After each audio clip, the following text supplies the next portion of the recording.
Welcome to the Investors Podcast. I'm your host, Trey Lockerbie, and today on our show, we have our favorite expert on commercial real estate, Mr. Ian Formigle, back on the show. Welcome to the show, Ian.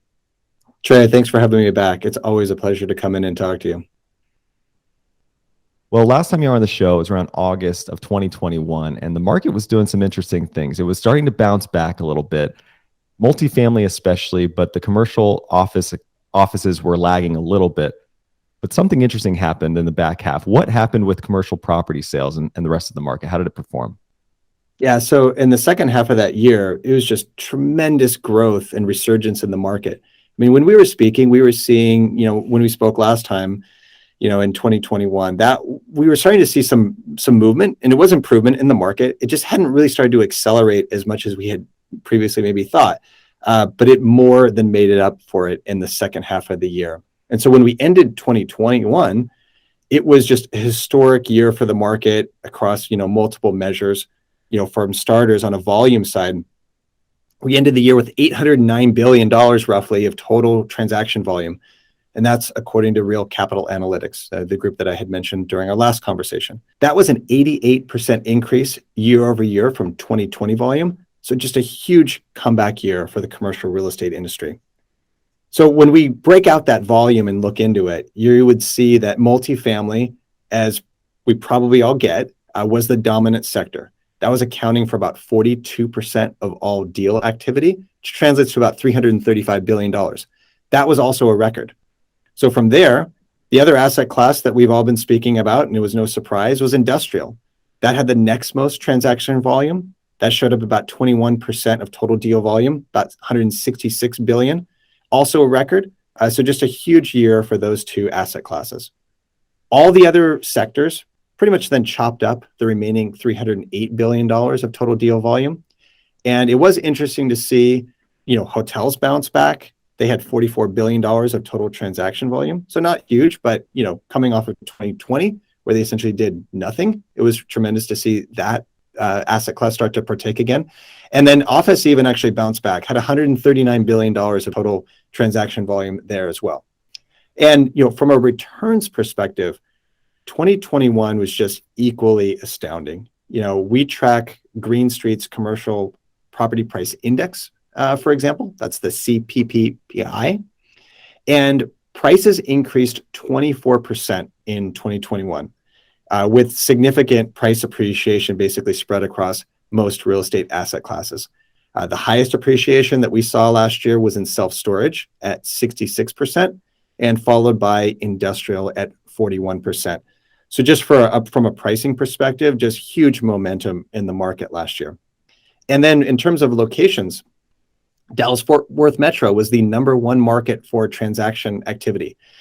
It was followed by Atlanta, and then Los Angeles, Phoenix, and Houston to round out the top five. And most of the top five markets were anchored in apartment sales, except Los Angeles, which was interesting, where we saw industrial sales actually beat apartment sales. And not too surprising, the LA market is a tremendous industrial market. It's actually our number one industrial market in 2022, which I think we'll talk about a little bit further in the show. But so Trey, just a phenomenal year for the commercial real estate market, especially for those multifamily and industrial asset classes. Now, what were some of the drivers behind such a strong performance in the back half of the year, especially? Yeah, interesting. I think at a high level, you probably sum it up as saying just pent-up demand from both buyers and tenants. On the transaction side, I think there was this bit of a perfect storm, coming into 2021 that translated into these rocketing pricing that we saw. We begin with, think about all the macro drivers that were in play last year. First, we saw this tremendous surge of investment activity across all forms of capital, particularly institutional sources of capital that were back in the markets, and they were fully engaged. It felt a bit at times last year as if the institutional capital side of the equation was attempting to kind of make up for lost time in 2020. When they were more on the sidelines and not as active. And so what we saw was capital flows absolutely driving pricing and rocketing prices upwards in 2021. The next thing that you saw was we had supply chain issues that we know about, and those were preventing, some new stock from being delivered to submarkets quickly enough, while at the same time driving its own cost of creating that stock higher. For those of us in the industry, we know that the buyers of existing real estate, they factor replacement cost into their analysis when bidding. In essence, when you buy a property, you want to buy it at what you think is a discount to what it costs to build it today. So, but when you're in an environment where replacement costs jump 12% or more in a year, well, that creates more room to increase your bid, because you know that your discount to replacement cost is also increasing at the same time. So I think the third thing that we saw was that market participants were beginning to realize in 2021 that we were beginning to enter an inflationary environment, which we are now talking about in 2022. And in times of inflation, you want to hold hard assets. So I think this was just kind of like what you would say is like more fuel on the fire. And I think the final thing was, we were experiencing rapid GDP growth in 2021, right? We saw that end the year at about 5.6%. I think that's according to a lot of banks, including Goldman Sachs. So I think, Trey, in essence, you roll it all up. We had a bunch of macroeconomic factors. We had market-driven, capital force factors at play, and those were all combining to drive demand for commercial real estate. So just a lot of demand there. Yeah, perfect storm, so to speak. I mean, especially when you add in the fact that a lot of retail, if that's the right word, had amazing credit scores. They were able to pay off their debt by staying at home, not traveling, less spending, a lot more savings. That was entering the market as well, just about the time where it was harder and harder to create new inventory. I want to go stick on that point about supply chain.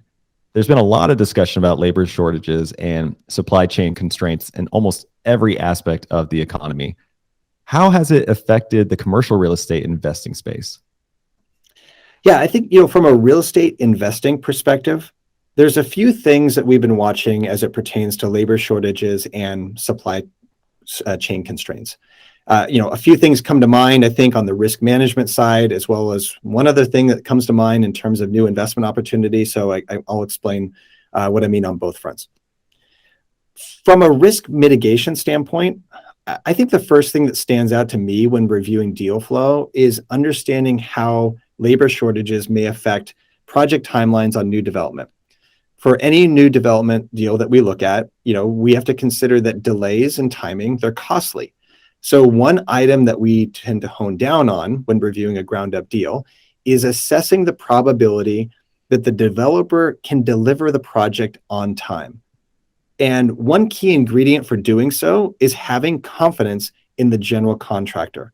So that means that we have to evaluate things such as the tenure of that relationship between the developer and the contractor. We have to ask questions such as like, how many projects has this team delivered together? How many of those have been in this location? What's this track record of in general of the general contractor for delivering on time? And where does the contractor rank within the construction industry, and how often has it lost its subs to other projects? And that's really the part about the labor shortages, right? Because one thing that you learn by participating in a number of development deals is that subcontractors are, you kind of would say they're like hired guns, right? They come in, they're there to conduct, a piece of a project, get it done. And sometimes those subcontractors are willing to bail on one project for a higher paying project down the street. But what's really important to note is they're only willing to do that to the lower tier contractors, because they also don't want to burn bridges, right? They have to go on and get their next job. So when labor is tight, as it is right now, you really want to focus in on that labor side of the equation and say, and work with those general contractors that are going to command the respect of the subs. And by doing so, you're going to have greater, confidence in their ability to deliver projects on time. So I'd say next, aside from construction issues, another risk mitigation concern that stands out to us I'd say it's in the hospitality industry. We've seen enough BLS data to know that the hospitality industry is bouncing back and they are rehiring. But a lot of that, workforce that they lost during the pandemic, some of it is lower wage, and they're struggling to bring some of that back. So when we consider risk, when evaluating a hotel deal, we are then going to delve into the question of who is the hotel operator and what is their staffing plan. We need to understand if they have adequate staff in place to execute the business plan. Because to kind of break it down, if you can't rent a room if you don't have adequate staff to clean it, right? So these are things that really do affect a property when you're dealing with like a day-to-day type of occupancy. And finally, I'd say that in the industry, there's an indirect risk in retail shopping centers associated with labor shortages. And so, in this scenario, while your tenants are the retailers, they're paying you fixed rent on long-term leases. Many of your tenants in a shopping center, particularly I'd say restaurants, well, they rely on lower wage workers to conduct their business. And as we've all read about in places like the Wall Street Journal and so forth, we've heard about these stories where staffing these types of positions has been really challenging since the beginning of the pandemic. So if your shopping center has a number of restaurants in it, and some of those restaurants are now closed for part of the week because they're short-staffed, well, as a landlord, you have to wonder if those tenants are either going to fail, they're going to either not renew their leases, or they're going to come back to you and ask for rent abatements. So again, this is an indirect risk, but it's a very real one for the retail industry. And that means that you have to understand the viability of your tenants in a retail shopping center and their ability to staff when evaluating one of these types of deals. So with that downside kind of risk mitigation, said, it's also important to note that, supply constraints, supply chain constraints, I should say, does and is creating a new opportunity that is cropping up around the country that's designed to specifically address those constraints. And that is what we call industrial service facilities. I'm a big fan of this strategy, so I do want to talk about this in our conversation, but there's going to be a point in time where I think it's going to be a better point for us to do it. So I'll pause there while we move on to the next question. Awesome. Well, as I was kind of mentioning earlier about offices slow to return, can you give us any more clarity about what the future of office work looks like? What are you seeing in the data? Yeah, Trey, office has been a fascinating market, and to me, it is probably the most interesting market right now because it is in a major state of transition. So there's a lot to unpack here. So I'll jump into a few of it and try to be as brief as possible. So for starters, early 22, there is definitely more clarity today, I think, relative to a year ago in sense of what the future of office is going to look like. It's coming, and it's starting to look more and more like a hybrid model. It's gaining traction, and we're starting to see it discussed, more and more. And I would say that within the overall sphere of office, you probably do have to carve out some of the other types of work, that really do need a physical setting, such as life sciences companies. But one thing I think, for example, Trey, is, last time we talked, we discussed Gallup data that had forecasted that what the breakout of the in-office, hybrid office, and fully remote workers was going to look like. And I think the update to that is that it's starting to look a little bit more like 37% empty desks, as we would say, kind of the dust is starting to settle a little bit on the space. And so I think the thing that is really beginning to sink in for a lot of knowledge workers around the country is how much time they get back by working remotely. And this is probably one of the reasons why I think that hybrid work is definitely going to be a sustainable trend, at least for, call it this decade. And so just think about like just commuting time and what that does. So, right, US Census data we can look at currently estimates that the average commute time is just over 27 minutes. Then you factor in things like getting ready for work and transition back and forth to work and getting to your desk and actually being productive. Okay, so now we're up to 1 to 2 hours per day solidly. It's kind of like thrown out, just getting back and forth.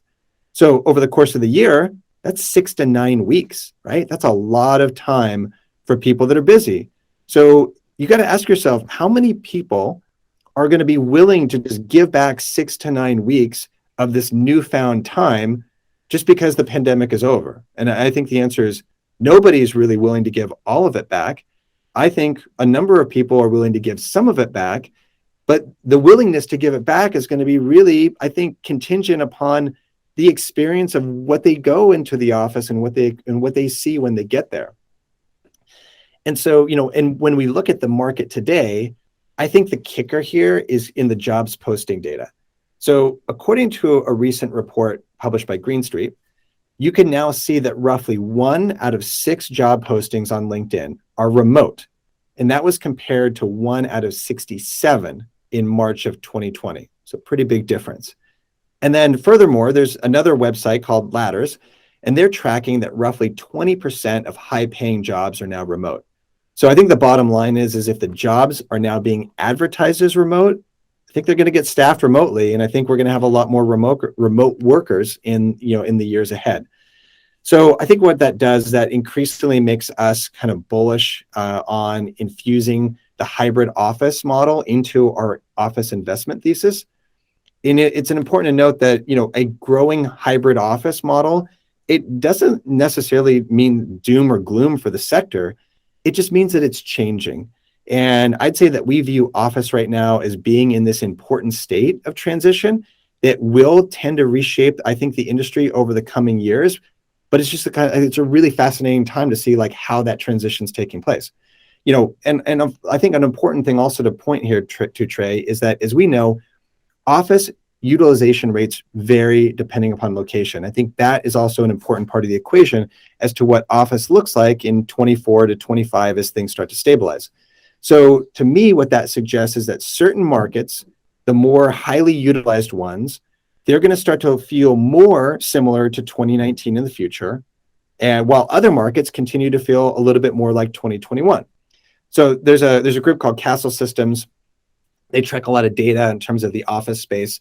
And what we're seeing is the 3 markets that are really standing out in terms of utilization. Those are Texas markets. Those are Austin, Dallas, and Houston. And they're amongst the top in the nation. And those look right now relatively in the low to mid 40% range for utilization. And what I mean by utilization is what percentage of people are coming into an office today relative to who walked into that office in 2019. Now, if you back up a step and you say, what does it look like across the top 10 metros? That office utilization rate drops to 31%. And then from there, if you look at some of the coastal markets, we've talked about New York and San Francisco in the past. Those are, I think, still kind of down in the 20s. So I think this discrepancy is a part of what makes me more bullish on the Sunbelt office locations as we hit the middle of this decade. I think adding on top of this is that there's definitely companies that will revert to roughly 5 days per week in the office when things return to normal. For example, we look at law firms. While the average, office utilization rate across the country, as I mentioned, those top 10 metros, about 31%. Well, when you look at law firms, now you're at 52%. So I think there are some of these service type industries, professional service use industries that I think are going to have a higher rate of utilization. So that's something that we also bake into kind of our equation when we think about office in the future. And I think the final thing to think about when it comes to the future of office is blending co-working into it. The shifts the office market is experiencing right now, they are very well suited to co-working. When you go to a hybrid model, you are giving up on the idea of dedicated desks for employees, and you're thinking about this percentage of your workforce that is going to filter in and out of the office on a weekly basis. And the days, they're going to overlap some. There's going to be some unique workers on some days and other days, but you're now starting to run your office more and more like a hotel. And what that really means is that type of demand, it's really well suited for co-working. And the beauty is that if the co-working model is embraced by these companies, well, think of the benefits that they get because they no longer have to manage an office in the way they used to in the past. And managing an office today, it's challenging because you just don't know what to expect. You can get away with that completely by going to the co-working model. So ultimately, what I believe the future office looks like is it looks more like a multifamily property than it does today. And there's this thing, sometimes I refer to it as what I call the tenant improvement industrial complex. And what that really means is you have these companies that would come in the years past, and they would want this customized office space. And you have a landlord that would spend $70 to $100+ per foot building it out for them. 5 years later, you kind of tear it out and start all over again because the next company wants something different. And the way the market was working was it was conducive to catering to the needs of the new tenant and solving to their demands. I think that has to go away in the future because the way that demand is looking now and how it's fluid, and it's also it wants lower duration in terms of commitment. you have to then start thinking about building out an office, like I said, more like a multifamily property. It's going to look like how it's going to look. We're going to repaint it. We're going to carpet it. We're going to, make sure that the lobbies look great. But the space is kind of the space, now for years. And it's kind of a take it or leave it. But what, again, kind of diving back into that thesis around co-working is that kind of build out is also works for co-working, because it's going to take different types of spaces. It's going to create, multi-use possibilities within one floor or two floors of a building. So I think it's just in the future, we're going to see more and more co-working start to show up in more buildings, while maybe some of the bigger, traditional spaces are upstairs. The smaller tenants are gravitating, I think, more and more co-working. It's just kind of how we see it. One topic that we've discussed a lot on the show as of late, as you can imagine, is inflation. We just recently had a print over 7%. And I'm really curious to know how you think commercial real estate will fare as we maybe see more inflationary pressure in 2022 and beyond, mainly because, cap rates are relatively low and asset prices have been relatively high. And so when those cap rates are low, the real returns are low, right? And they might get that might widen. So I'm just kind of curious. At the same time, as you mentioned, real estate is a hard asset. So there's a lot of appeal to move into it. So how does that kind of all balance out in your mind? Yeah, it's probably like the question of early 22, right? When we saw that 7%, year-over-year spike in CPI come out, I think it took everybody back a little bit. I think we kind of knew it was coming, but it was still a little bit of a shock to see it. So, this question has definitely been on the minds of a lot of our investors on the marketplace. As we see these kind of unprecedented, levels of inflation post-pandemic, start to really pop up. Both our research and experience suggest that, owning hard assets, during inflationary periods is usually a good strategy. Commercial real estate's a good hedge. And, and commercial real estate is also the largest category of hard assets. So, we'll dive in, let's add a little bit of context to that. I think what's interesting to note is that last year we saw Crowdstreet produce a report that sought to analyze this very same question. And what stood out to me was the data that it presented showed that if you looked at the period of the last real inflationary period for us, right, was in the 1970s and 80s. And if we look at how commercial real estate performed during that period, and it's been tracked through, you can track it through private real estate, through the NCREIF index, and you can track it through public REITs, through the NAREIT index. What you will see over that 1970s to 1980s period is that real estate beat the annualized S&P returns by 9% on average. And what that did is it translated into a 5% annualized real return on investments. So, and as a reminder, real return is what we get, after we take taxes and inflation into perspective. So 5% during that high inflationary period was pretty solid. But on the other hand, the S&P, the long-term treasuries, corporate bonds, right? Those returns were all net real negative during that decade of inflation. So this historic performance of REITs and the NCREIF index, I think it gives us some solace and even maybe some confidence that investing in commercial real estate is actually as good of a hedge as we oftentimes think it to be during periods of inflation. And so from there, I think it really is then worthwhile to kind of break that down when we think about asset class, because not all commercial real estate is kind of equal when it comes to hedging against inflation.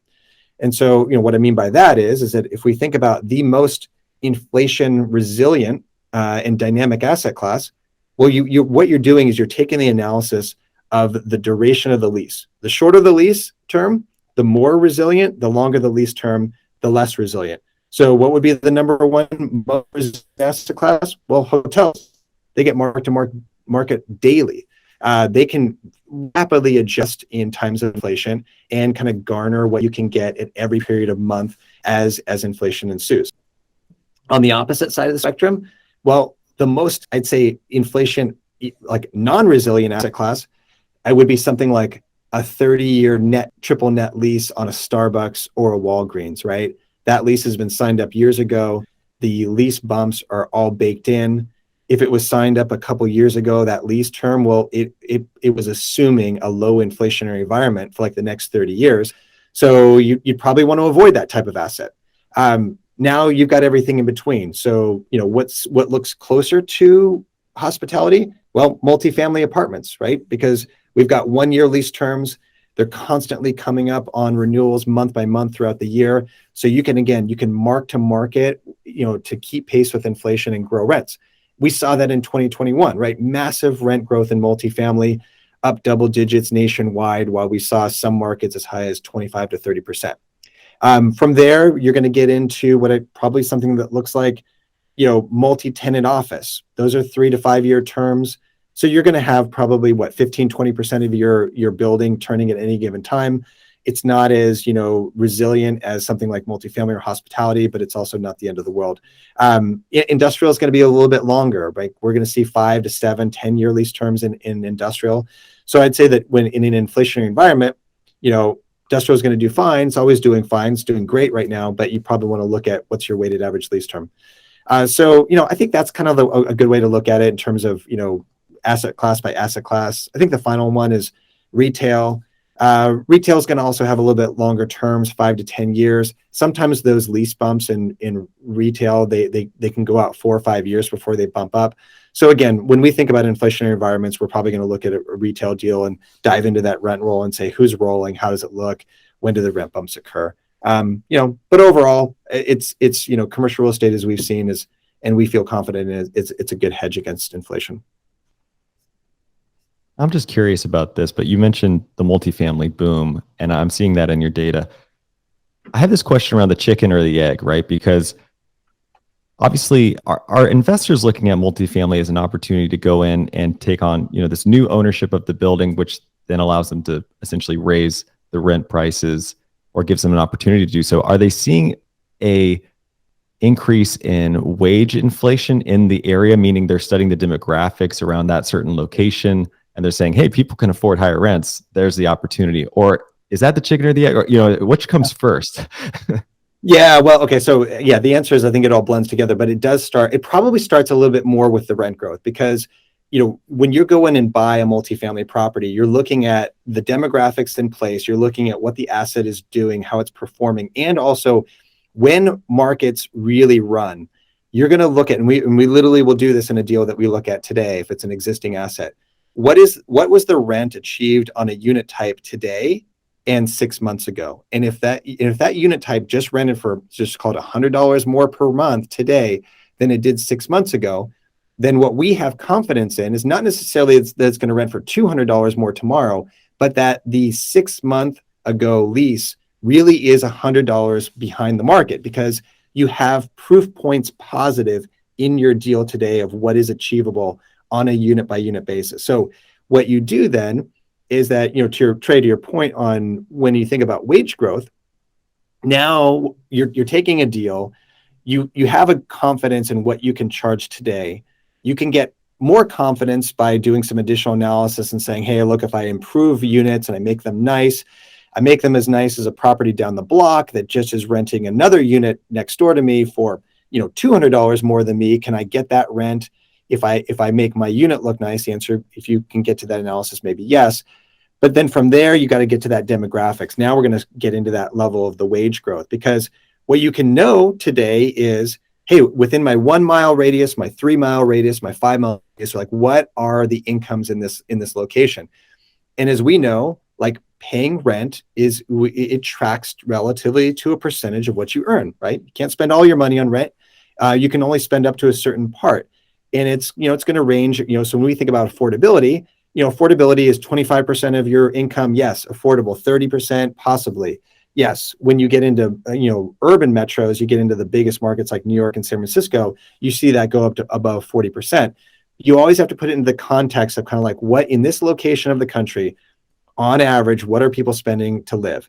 Then now you can start pivoting to wage growth. So if we see in times like today, when we're seeing wage growth occur, well, if these people in this location are making more money tomorrow than they are today, they're going to kind of look at their own monthly budget. I mean, yes, everybody wants to have more discretionary income for fun stuff, but if the rents are going up and you want to live in a nice place, then you're willing to pay, that same percentage of your income. So wage growth is what gives you confidence in the continuation of some of the rent trends that we're seeing. Now, look, in 2021, we saw the pent-up demand leading to outsized rent growth. Absolutely. In 22, we're seeing it moderate, but it's still, I think, above long-term trends. I think we'd say we roughly think it's 5% at a national level. It'll taper down to 2 to 3% as the decade ensues. But it's that wage growth that gives you some confidence that we can continue to see some run, because basically, like, right, the goalposts are moving on what people can afford.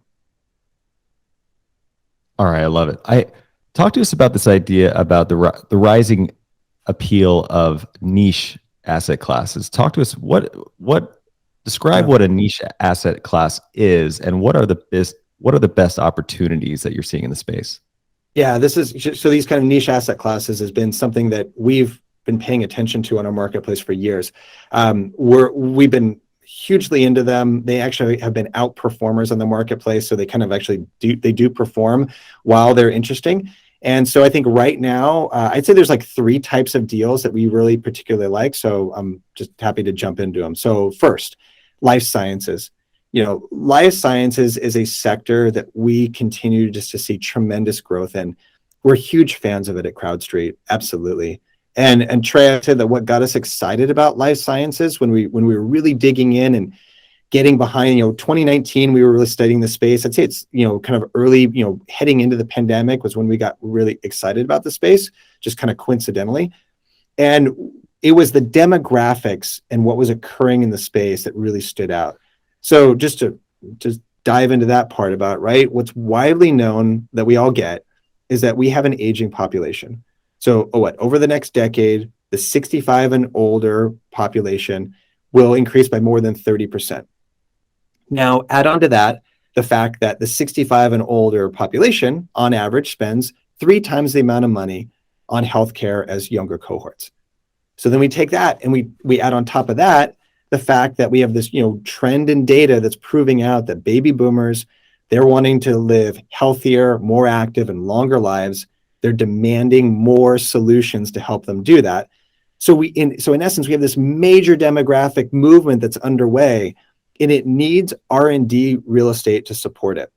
So now when we look back at 2020 and say, oh, well, we saw $70 billion of private and public capital poured into life science related companies in the United States, that's not a surprise. That's a 93% increase over the previous record that we saw in 2018.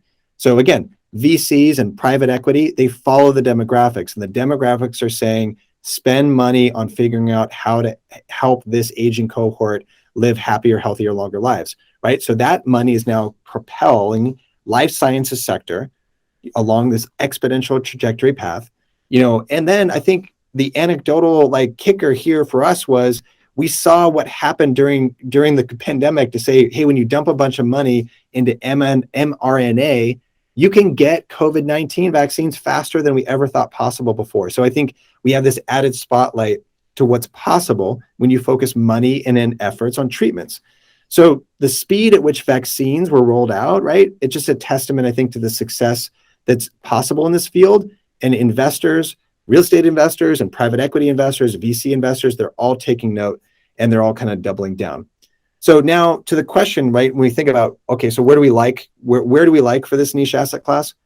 Well, one relatively unique aspect of life science tenants is that they tend to cluster around specific areas. So we see opportunities near bustling urban environments, especially I'd say in areas where you've got top talent, you've got a lot of intellectual capital amassed, and you've got the presence of top research universities. So what does that look like around the country? Well, number one, Boston Metro, right? It's the number one kind of I think intellectual capital of the world when it comes to life sciences. From there, you're going to see San Francisco, Raleigh-Durham is an emerging, I think, cluster that's really interesting, as well as New York. Another interesting point here is that, when you've got a market where supply is very limited, vacancies are extremely tight, and there's a record, rising rents, and there's some development. So there's some opportunity, I think, to participate in the space. And it's that super low vacancy that is what gives us confidence in going into new builds. And, I think the final thing here, which just is kind of like a feel-good part of it, is that, it's a type of real estate that benefits humanity, right? We love the idea of being able to go into a deal, fund, the construction of a space that will attract life sciences companies that are then going to go on and do research that, might one day create like real cures and treatments. So, I think overall, you can definitely expect us to continue to lean into life sciences. We're going to be doing this stuff probably for years. So from there, number 2, industrial storage facilities. I think just as an overall, like today opportunity, this is probably my favorite niche. And what you're seeing in the industrial services facilities, and really just to start off with it, like, what are they? Well, these are basically yards. They're storage yards. You can imagine like an infill property location in a metro. It may be 2 to 10 acres in size.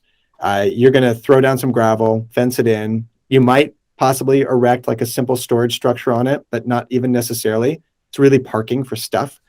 Then you take that and you lease it on terms that can range from 3 to 10 years to companies that are going to like store trailers, vehicles, containers on it, essentially groups and companies that are looking to solve their supply chain problems. And what I love about this strategy is that you can rent them, which is really just land, to companies with good credit at what equates to about an 8 to 10% yield on cost. And to me, that's a short-term phenomenon. That's essentially too much yield. I think that compresses over time. So I kind of think this is like a get it while it lasts type of deal. And so we're going to we're looking all over for them. We're doing them wherever possible. The trick is assembling them, because it's hard to find them, because they tend to be infill. People and companies want them to be located proximate to where they're going to deploy their goods and services. So I think, but if you can find them, there's demand for them, and we're going to continue to do them for as long as that opportunity lasts. And I think the third thing that we are really leaning into as a niche is cannabis facilities. And I totally understand and acknowledge that this sector is still somewhat controversial, but facts are facts. This is a type of real estate that is becoming more and more mainstream across the country as states continue to legalize the recreational use of cannabis products. And so to give you an example of a type of opportunity within space that I think is really representative of what we see as the opportunity going forward is, we're about to participate in a cannabis industrial facility that's located in the Inland Empire of California. So in this case, the property is 100% leased. It's leased to 2 tenants, both of whom have like very solid financials, and you have a weighted average lease term of over 8 years. So, and we're buying that property at what's a going in cap rate, right? So NOI divided by the purchase price of the property of 8%. And if we were going to swap out those tenants with just conventional industrial tenants that could be like literally right down the street, if you swap those tenants in, that deal now trades at a 3% cap rate. So I totally get that cannabis is still an emerging industry, but to me, a 500 basis point spread in the same type of building, in the same location, just simply because of who that tenant is right now, it's too much. I think that spread compresses in the future. So, and to me, what we're starting to get, evidence of that is 3 years ago, 4 years ago, couldn't really get a bank loan on cannabis industrial facilities. You can today. So as the cannabis sector gains more and more acceptance over the next 5 years, call it, I think that you will definitely see those spreads taper dramatically, probably. And it's totally possible that we could go a decade down the road and you could see cannabis industrial real estate in a given location trade at the exact same cap rate as any other use. And so to me, this really means that, again, cannabis properties, they present what I would say, again, kind of a land grab opportunity, right? Get them while you can, watch that cap rate compression occur over time. And then one day they will look and feel and trade just like any other form of real estate. So those are the 3, I think, niches that really stand out to us, and we're pursuing all of those on the marketplace right now. Now, on the other end of the spectrum from niche are things like multifamily and industrial real estate. Is multifamily just so popular because it's easy to understand? And my second question is, can you even profit still on these sectors, or are they just simply overbought? Yeah, well, multifamily is ubiquitous. It's now, I'd say, kind of like the most widely understood and invested in asset class. So it's here to stay. And it's totally true that, pricing's really popped up on these in the last couple of years. And now we have record low cap rates. So, but overall, I would say that we still like multifamily and industrial sectors. I definitely feel that there's ways to continue to profit from them in 22 and beyond. but they are certainly not on sale. So, and they would kind of fall into the bucket, I think, though, right now of kind of like you get what you pay for. So with that said, there's no doubt that they are substantially more expensive. They are. And I do think that it is wise to think about your approach to each sector, these two sectors, a little bit differently than you did in years past. And so I guess what I mean by that is for multifamily, I think right now we see two strategies as most viable right now. First, for anyone who follows our marketplace, you will see that we tend to favor ground up multifamily developments. And that strategy definitely carries into 2022. As we've talked about, Trey, already, we've seen tremendous rent growth in the space. What that tremendous rent growth has translated into is massive appreciation for this asset class. For the most part, that rent growth has actually outpaced increased construction costs, even though that they were up 12% last year. So whenever we evaluate a ground up multifamily project, we ultimately drive the analysis to the unlevered yield on cost we believe the asset can stabilize at by year 3. That's once it's built and leased up. So again, unlevered yield on cost, take the net operating income of the property, you divide that by the cost of the project to build it. That is your unlevered stabilized yield on cost. So what we are seeing right now is, even in today's environment, we think we can stabilize with reasonably trended rents a project at around a 6% stabilized yield on cost. And historically, what we've sought for these types of ground up multifamily properties is about 150 basis point spread between what we would stabilize at and then compressing down to what we would sell it at. So if we were stabilizing at 6%, as we talk about, we would want to see that asset trade at a 4.5 cap at exit. Well, the good news is that today, if you're building it, it's not a 4.5 cap, it's actually a 3.5 cap. So really what that means is that spread between the yield on cost and the exit cap is now not 150 basis points, but it can be 250 basis points depending upon the deal and the location and so forth. So it's totally fair to say that we do expect cap rates to moderate and increase to some degree over the next 3 years, but not dramatically. So I think that while there's still some supply on the horizon, yes, multifamily is being built around the country. We're seeing it in cranes wherever we go. But overall, we like ground up multifamily development because of this excess spread, and we're pursuing projects right now in many growth markets. The other thing that's also worth noting in multifamily that I think has now popped back up and returned as a strategy, and is a little bit different, is a strategy that we saw kind of taper in 2018 and 2019, is value-added acquisitions. So the business model for a value-added acquisition, it's pretty straightforward. Hey everybody, it's Trey Lockerbie from the We Study Billionaires podcast, here to tell you about Titan. If you're ready to invest but not really sure where to start, Titan takes all the guesswork out of investing by actively managing your money for you. With Titan, you can ride shotgun along with a team of dedicated, experienced analysts as they allocate your money for you and let you in along the way. Titan is the first investment platform for everyday investors that want their money actively managed by a team of experts. They offer 3 equity portfolios and America's first actively managed crypto portfolio. Since launching each portfolio, Titan has outperformed the benchmark in 3 of 4 portfolios on an after-fees basis. They aim to grow your investments 15% annually, which would imply that you're doubling your wealth every 5 years net of fees. You'll even see exactly how your money is managed through video, audio, and written updates on their mobile app. Join the smarter way to invest with Titan. All it takes is $100 to get started. Right now, if you use my URL linked in the description below, titan.com/TIP, you'll get your first 3 months of investment management for 0 fees. That's titan.com/TIP for 0 fees. You buy a property, you think that it's well located, it's got what we'd say good bones, but it's getting tired, and therefore it's unable to achieve the rents that it otherwise could if it were renovated. Back in 2015 and 2016, we really liked this strategy. We were leaning into it in a lot of places. I'd say Atlanta and Dallas, Fort Worth is a really good example of that. And one way that we evaluated them was very specific to looking at the return on cost of an investment into a unit renovation and what that would translate to in additional rent. And the metric that we used to see as possible was a 20% return on cost.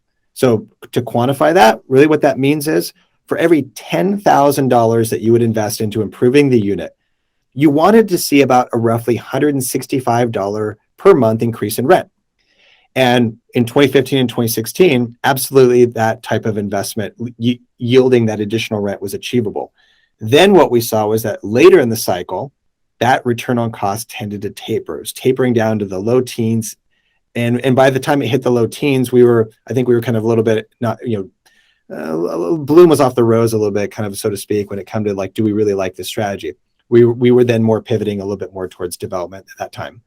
But now fast forward to today, 2022, again, with that massive rent growth that we just saw in all these markets, you can once again now take a $10,000 investment into a unit upgrade, and you can actually yield more than $165 per monthly rent because of how fast rents have just spiked in a lot of markets. And now you have some of these assets that are just kind of like left behind, but they could catch up if they were renovated. And we definitely do expect rent growth to moderate over the next few years. Which again, to us, suggests that it's possible that the value add play that has kind of come back to the market, it might be gone by 25 or 26. But we like it for today, and we're definitely leaning into it. And when we think about vintage of asset class that really suits this strategy, in 2022, it's an early 2000 vintage property that is really well suited for it. Because if you think about an apartment complex that was built in 2005, it's still got good bones. It's got high quality construction. It now has higher, ceiling heights than the stuff that was built in the 70s and 80s. So you can take that property, and if you renovate it, it can actually live very, very close to new. And we've actually seen that in multiple markets. Renovated 2005 vintage property with really sharp interior renovation that's going to give you a new kitchen, new bathrooms, new flooring and fixtures and the like. And you can get very, very close to new Class A rents. You do still need to trade at a discount, but that discount's actually lower than what you would otherwise think. So that's kind of how we view the multifamily sector today. Now on industrial, I'd say it has similarities to the multifamily story, right? We have the same rapid asset appreciation that we've seen, the same compressing cap rates. We are now solidly into like mid 3 caps. As I mentioned, if it's in the Inland Empire of California, it's a 3 cap absolutely deal. So for us, what that means is it's hard to find existing assets that make a lot of sense to us. It's possible, but they're rare. But similar to multifamily, because of that massive rent growth that is at the same time, with decreasing cap rates, we're seeing this outsized spread come in development. So similarly, I'd say when we think about industrial development last cycle, we were looking at spreads of 125 to maybe 150 basis points, and that made sense to do an industrial development. We've seen that bump out now to about 200 basis points. So in general, I'd say that makes us favor ground up industrial projects, particularly as we see them lease up fast in multiple markets. I mean, in essence, you put up the walls. As soon as the walls are up, the tenants start to show up. And by the time the project's done, you might have it fully leased. You probably have it at least half leased. I mean, the rate of absorption is still been pretty astounding. And also I think, because of that speed, in years past, we would normally underwrite these projects to sell within 3 years, but in actuality, they're selling in 2 years or less. So there's this like high speed kind of velocity that's in the space that I think that speaks to some opportunity that's there. And there's just so much purchasing demand in the market for these. And that's what's driving that kind of those stabilized prices that we're seeing, even though that the buildings are maybe still in lease up. And, the final thing about industrial is we know the US continues to need a lot more of it than it currently has. And so to the extent that we can reliably deliver industrial real estate to the markets that we like in the short to midterm, then that's something that we definitely lean into in the marketplace. Now, earlier you mentioned that hospitality was starting to bounce back.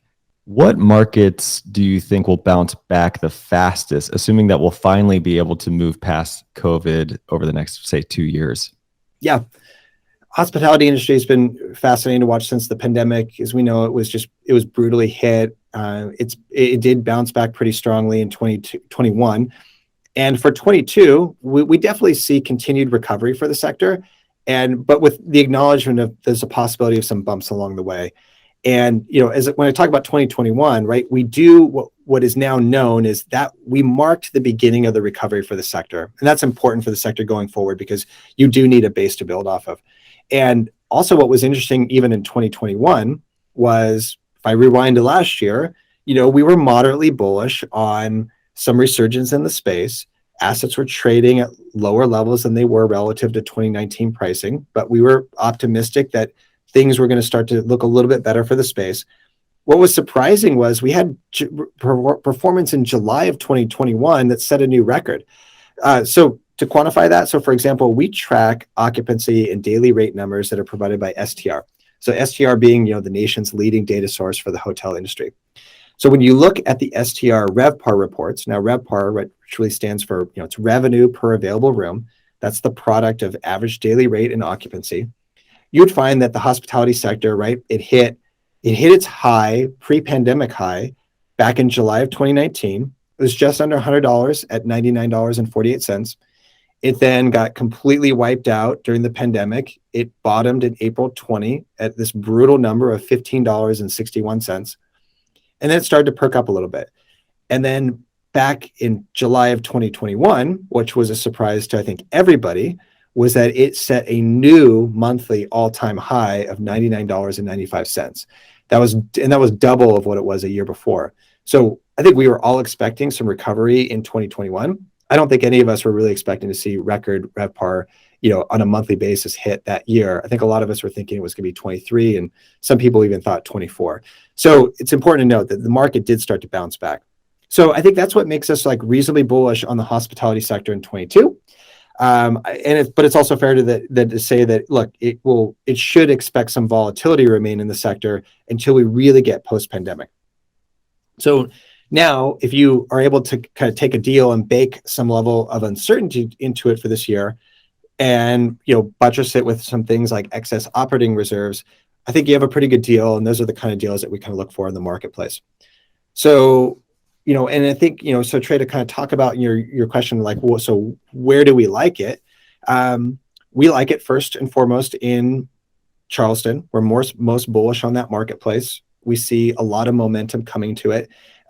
We already saw it last year and continuing this year. And we're also leaning into this growing trend of what are called workcations, right? So you work for a period of time, you recreate for a period of time. I think that's something that's in a increasingly remote work environment. I think that's something that actually has momentum this year. So for that reason, we ranked the Colorado Mountain region as our number 7 market for 22.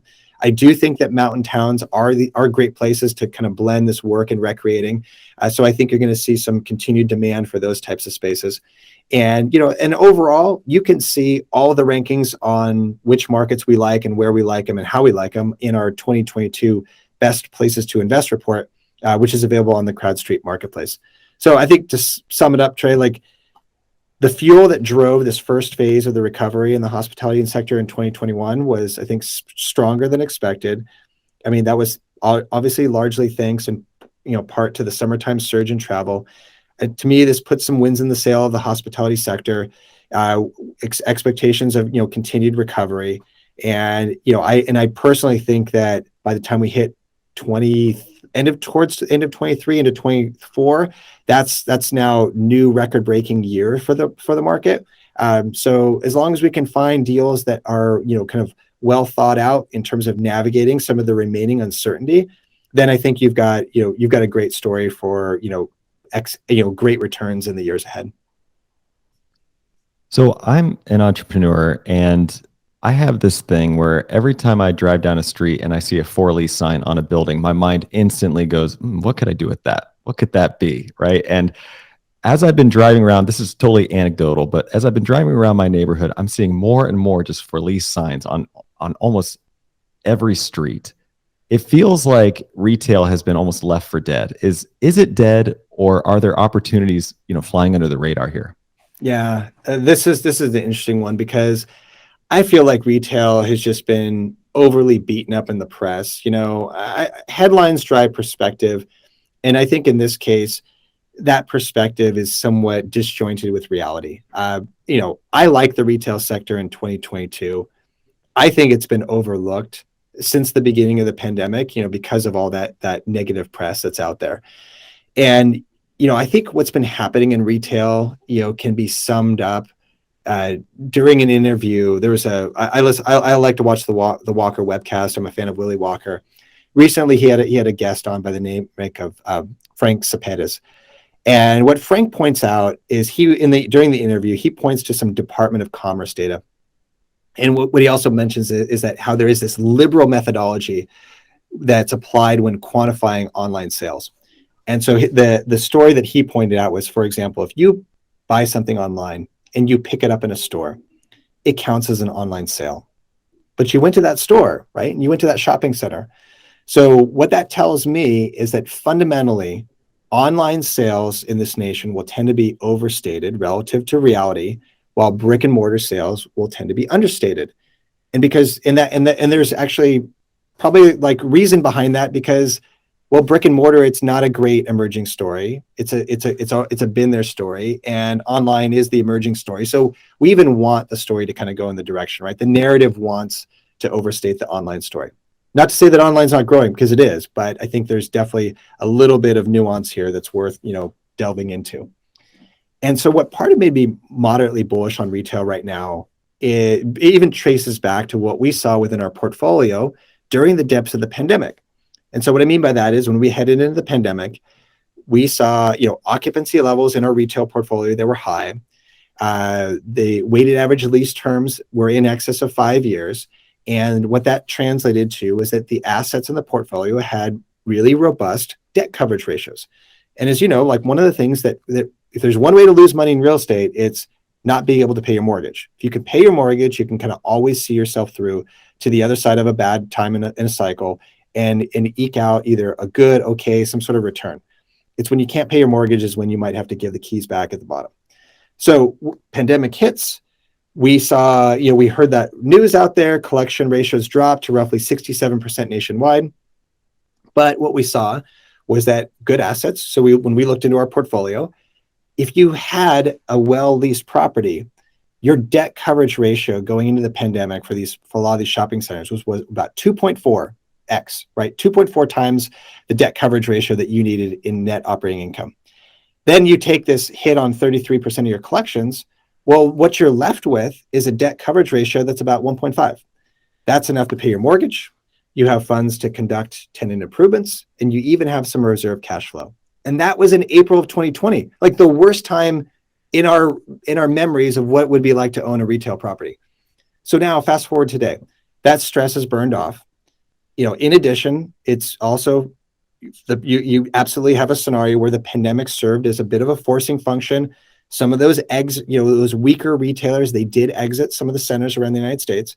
So overall, really what that means is now the tenants that are in place, they just came through like one of the worst retail periods in our history. So they're strong, they're relatively strong, and they're probably likely to stick around in a center going ahead.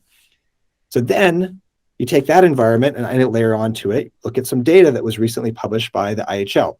That discusses how national retailers expect to open more stores in 2022 for the first time than they will close since 2017. And that's not surprising to me, because today in 2022, we see more and more retailers intertwine their online business with their brick and mortar business.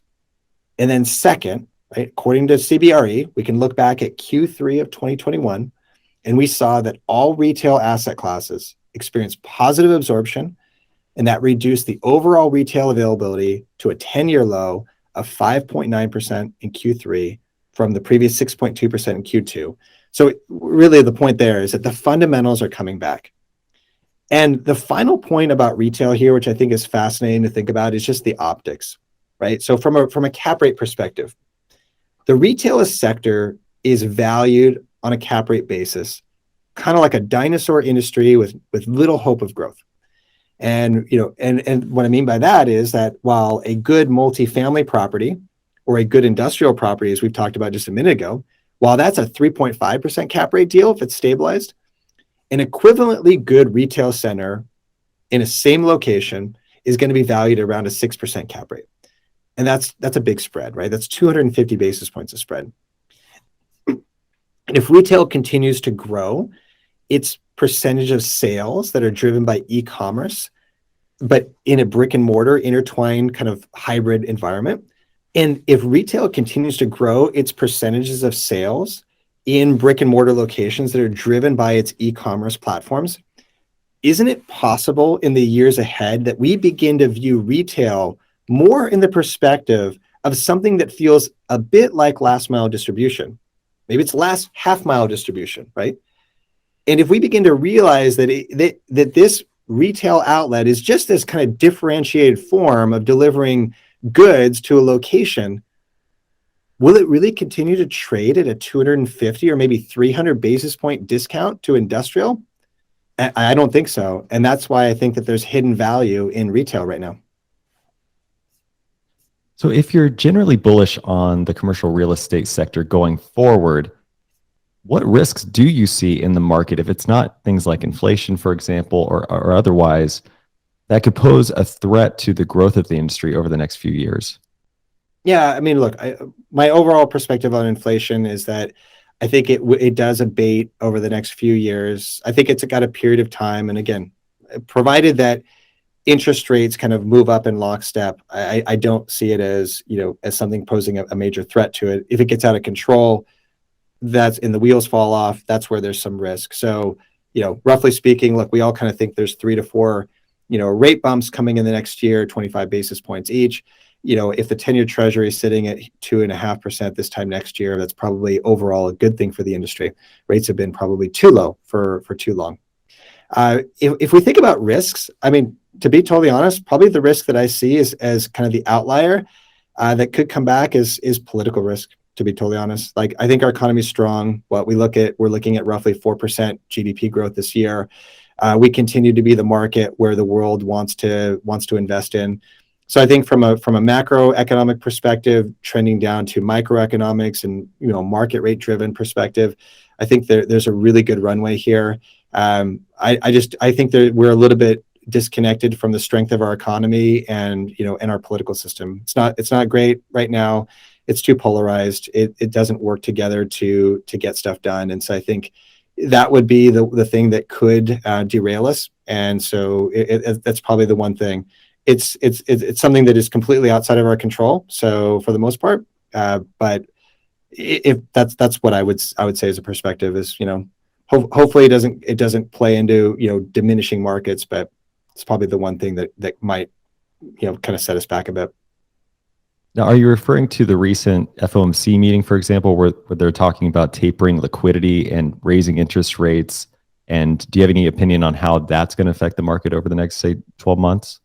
Yeah, I mean, my perspective on those types of things is, again, I think it's that will show up in moderation. The other thing that I think in terms of, look, if you want to run 3 or 4 years down the road, I mean, we are, with the amount of liquidity that we've injected into the economy, I do feel that we are, relatively speaking, in the zero lower bound type of environment, right? Interest rates can't go up too high. Nothing can get too out of bounds too fast because, at the end of the day, we wouldn't be able to afford to service our own national debt. So I think that there's restraint that will always be brought and there will be moderation. Where I see the more risk is just kind of in the way differing municipalities approach different decisions. We've got a lot of tough decisions to make around the country in terms of how to invest in infrastructure, how to deal with budget deficits and so forth, right? It's the disagreement leading to potentially, bad policy decisions one way or the other, whatever it is. That's the part where I think that if it's not well coordinated, there can be some risk. We've seen some examples around the country when minds are not on the same page. I think everybody just loses. So to me, that's the part when we look around the country, I'd say that it does start to factor into the equation a little bit for markets, that we want to see municipalities that do seem to get a sense of how to get stuff done and how to come together and reach consensus to make decisions, because absent consensus, nothing gets done. And when nothing gets done, markets suffer. And that's particularly true in the commercial real estate industry. Oh, you're talking about California. No, I'm kidding. I live in California, and I've just been amazed to see some headlines saying things like U-Haul is sold out of trucks, from leaving California. Is that last time you were on the show, we were talking about this mass exodus in places, especially like San Francisco. Has that bottomed in your opinion, or is that still on trend? Yeah, Trey, I think from our vantage point, we're still seeing that those kinds of trends and the migration in the United States is still in place, and it's still occurring, from of a net drag on places like California. In addition, say New York and LA, still some net negative migration, and it's generally speaking going to some secondary markets and other smaller cities around the United States. I think when you boil it up, people are still out there rethinking where they want to live. And there is this, given that there is some continued momentum around remote work, as we've discussed, with this more flexibility to do so, like that's factoring into some of the migratory patterns. And I feel like that we need to remind ourselves that these migratory patterns, they were in place before COVID. It's just that they were accelerated through the pandemic. And within places like California, they are more prominent in the Bay Area. So let's unpack that a little bit more. We looked at a report that was produced by the California Policy Lab that showed that in 2020, that was the first time that population actually declined in California. And you did see the Bay Area seeing the biggest drop, and that was due to consistent negative net migration in state. The numbers show that compared to pre-pandemic levels, roughly about 45% fewer people moved into the Bay Area from out of state.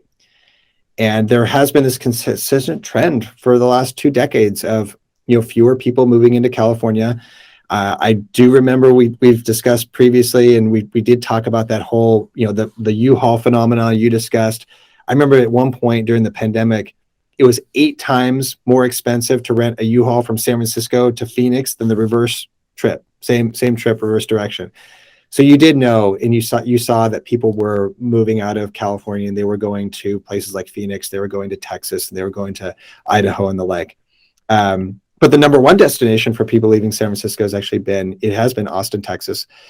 There is a website it's called Move Buddha, and they track some of this data, and they noted that.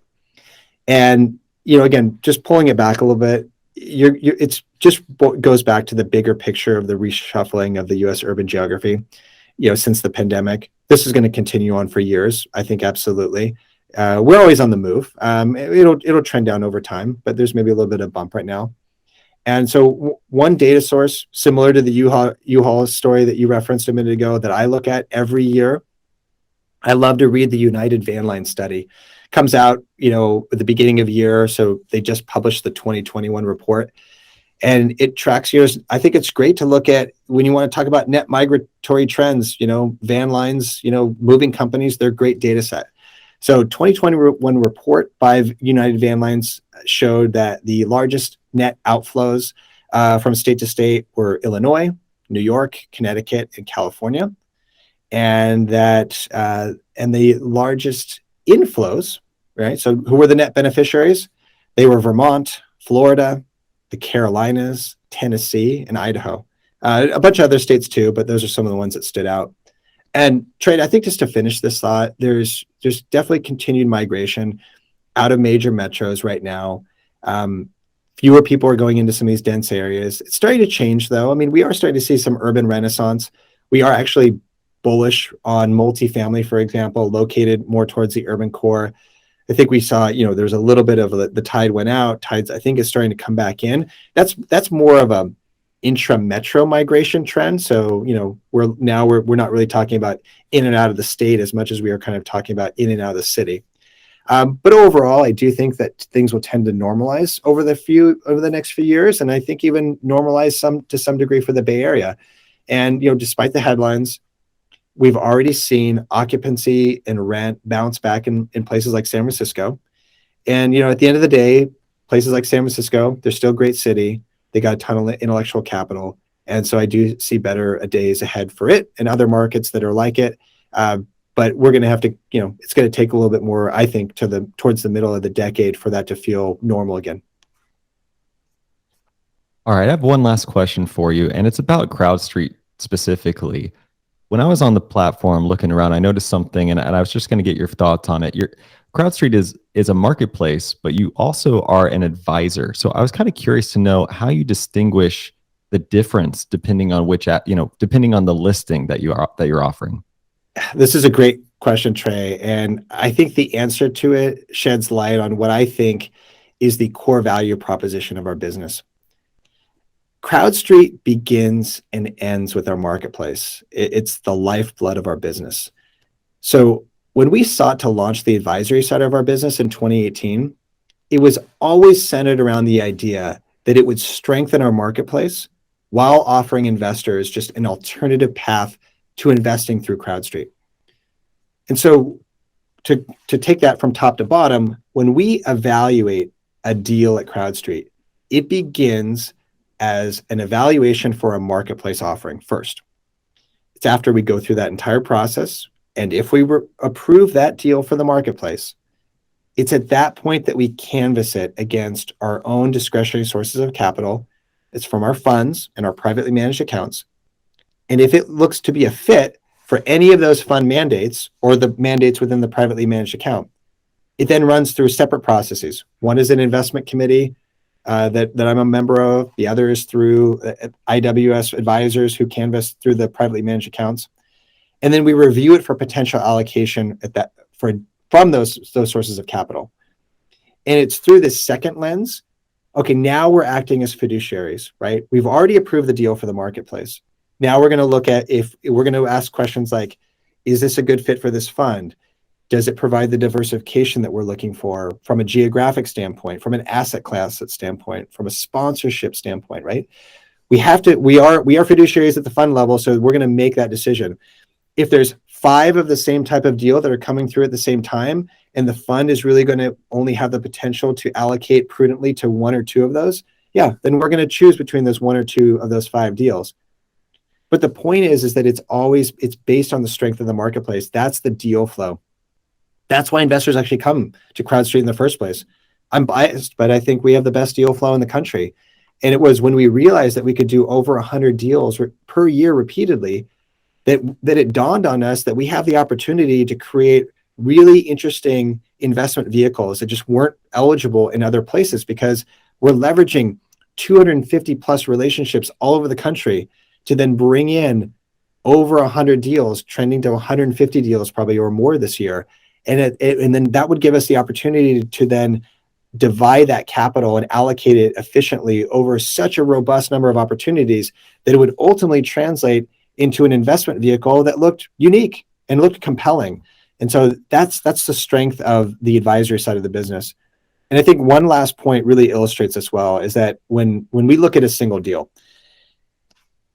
commercial real estate private equity, as we talk about a lot, it's finite. It's not like a stock. You can't just go keep buying it, right? It's in a case of a middle market deal, it's going to come with $20 or $30 million of total potential equity allocation. It's all that deal is going to offer.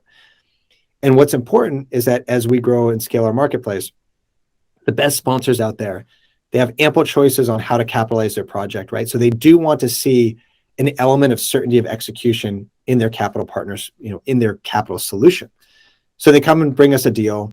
It's got that $30 million of allocation, for example. And they'll look, and at the end of the day, the marketplace is a best efforts marketplace, right? It's a place where it can go. It'll subscribe. Those individual investors will go into that project, but there's no absolute sense of certainty to it when we begin. It's based on the history and the track record of what we do in a marketplace. But now, on top of that, we can layer on discretionary sources of capital, potentially on a one-off basis. And it's that capital that helps us win the deal. So if we go to that sponsor with a $30 million allocation, we say, okay, we're going to bring this deal to the marketplace. But on top of that, while we do, the first 5 or 8, now $10 million maybe could be known sources of capital that's discretionary at CrowdStreet. That's instrumental in winning that deal. That helps us actually bring the remaining $25 million to $20 million of allocation to the marketplace. So what we talk about with fund investors and marketplace investors is that you're partners in helping us achieve the best possible deal flow for the marketplace, but it always circles and runs through the marketplace. Like I said, it begins and ends as a marketplace. Well, Ian, I always love these conversations. You always bring so much knowledge and I learn a ton. Before I let you go, I want to give you the opportunity to hand people off to CrowdStreet, to you personally, to any other resources you want to share. Oh yeah, traders, we always talk about, easiest way to learn more about us, what we're doing and deal flow is to go to the CrowdStreet website. So www.crowdstreet.com. Create an account. It's easy. You can start logging in. There's a wealth of information. The team that is behind generating the content on the website's done a tremendous job, and there's a lot of education. That's where I say start. Start by educating yourself, right? There's a lot of nomenclature. There's stuff that we've talked about even in the course of this conversation, and but we're happy to help break it down and get investors up the curve. So that's a great place. I have a book that's on Amazon if anybody wants to check it out. I think it's called the Comprehensive Guide to Commercial Real Estate. So you can go look at that there. Also individually, if anybody wants to reach out to me on LinkedIn, I'm the only Ian Formigle on that platform. So pretty easy to find. I love talking deals. You know me. I can talk deals for the rest of the day, and happy to chat online. So those are great ways to find and learn more about us for anyone who's interested. Well, Ian, it's always a pleasure. I look forward to doing this again, getting the update from you later this year. It'd be interesting. Yeah, likewise, Trey. Looking forward to the next conversation. Thanks for watching. Make sure to subscribe and hit that notification bell so you don't miss out on the next podcast episode and new investing resources. What are your takeaways and thoughts on this discussion? Let us know in the comments section below.